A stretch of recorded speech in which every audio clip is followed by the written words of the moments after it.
back doing a layout with some family photos of my stepson and his family. And today I'm going to be using a combination of papers basically from Pink Fresh Studios and Pink Paisley. So I loved that paper there with all of the rectangles on it from Pink Fresh Studio.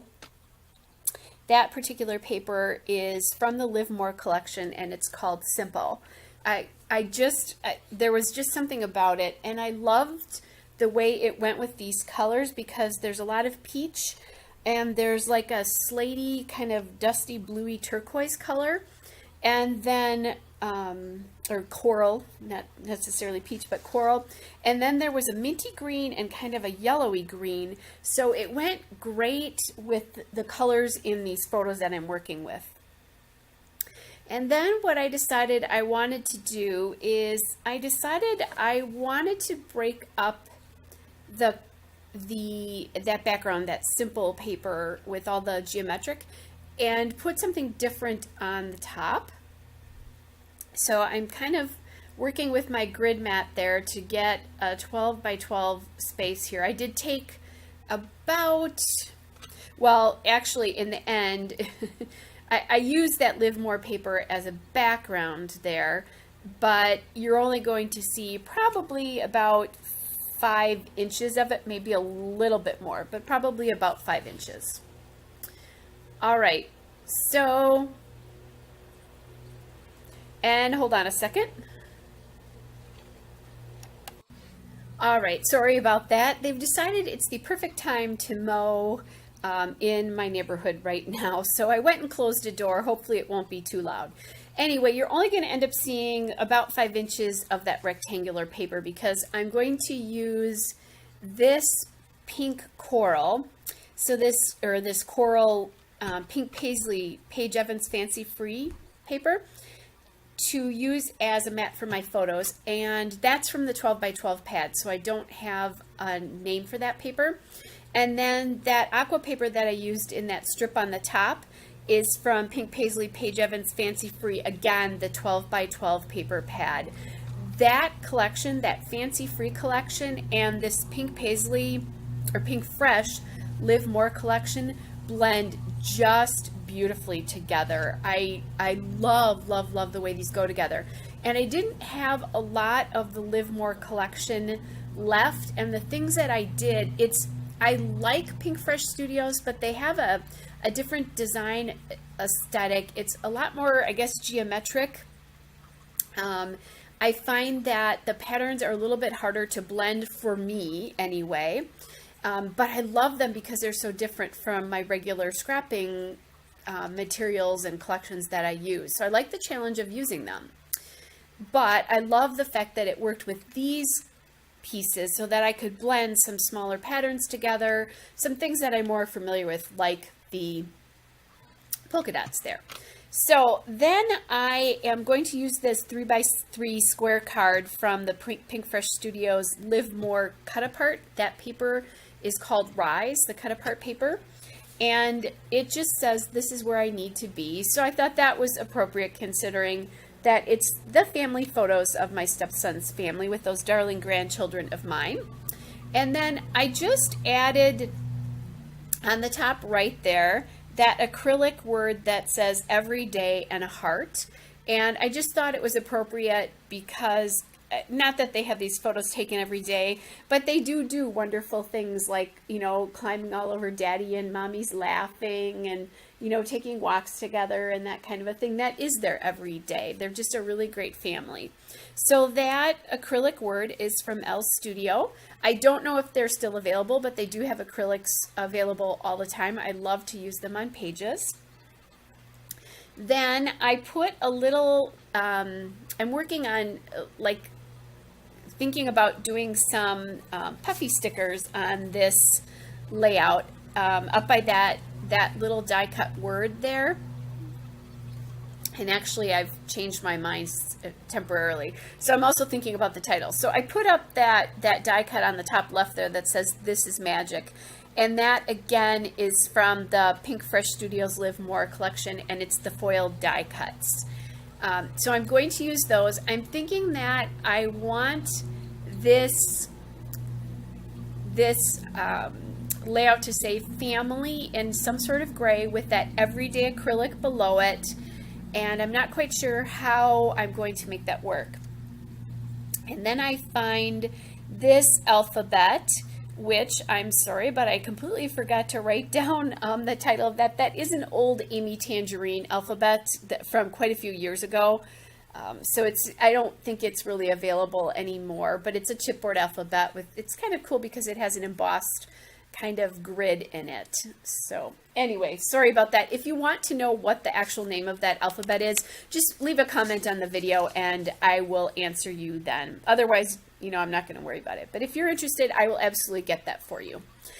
So what I'm doing there is I'm putting down the word family, but I didn't have an A and I didn't have an M. So I took a W and flipped it upside down for the M. And then I'm going to use a V and then just use a period for the A for family there.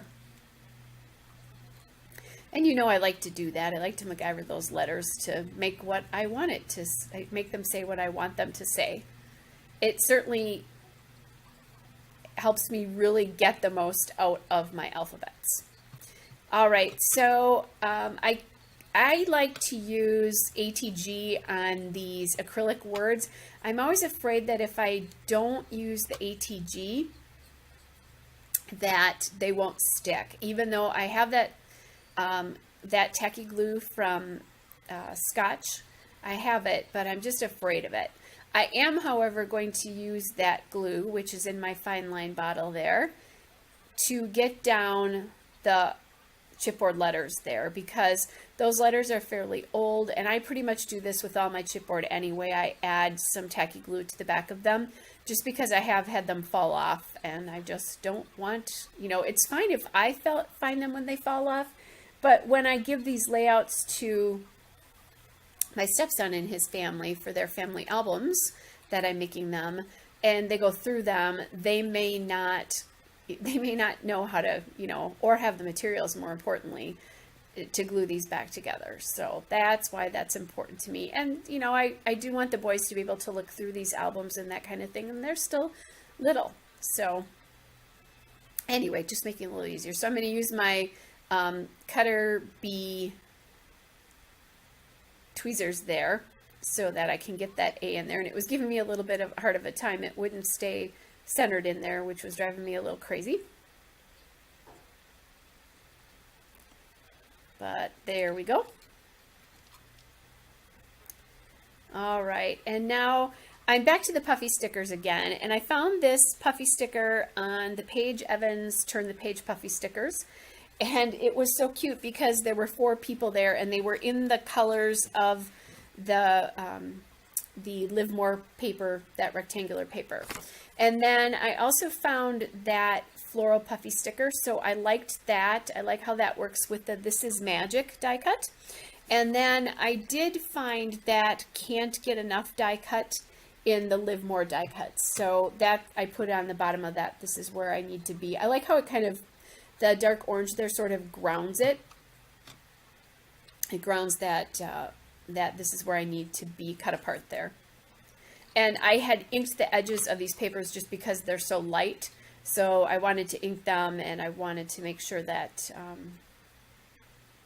they stood out, that there was a little bit of a shadow there. All right.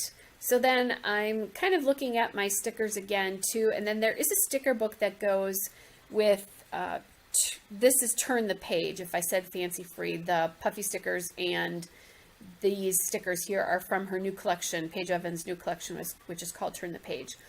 And so I was thinking about maybe using some other stickers from that. They didn't work, and now I'm kind of looking at other things. I'm looking at the chipboard from the Turn the Page collection, maybe adding stars in there. I'm thinking about it. There is a flower, but I didn't want to use all the flowers from that Turn the Page puffy sticker sheet on the same layout, which is silly. Don't do that. But you'll see that I decide it is the right thing, and that's what I'm going to use. I don't need to hoard supplies. I have to remember it's so much better when they're on a page because you get to see them then. You don't just look at them and they don't go bad. You know, you don't get tired of them. So anyway, I am going to add that flower there. And I'm just kind of playing with the positioning of that. Oh my goodness, thank you. I used it on the layout. It's so silly when we want to hoard those supplies. I know they're beautiful, but we buy them for our pages so they look good. And then I don't want to use them. Actually, that's not really true. I am very good about using the supplies on my page. So I'm just getting this glued down the rest of the way, making sure all the edges are glued down there. And then I wanted something on the bottom there, a puffy sticker there, just to give it some dimension. So I took one of the flowers off of that turn the page puffy sticker sheet. All right, this is about the end of the layout. There is a still shot and a couple of detail shots. Hope you're all well, and I'll be back with another layout again soon. Bye.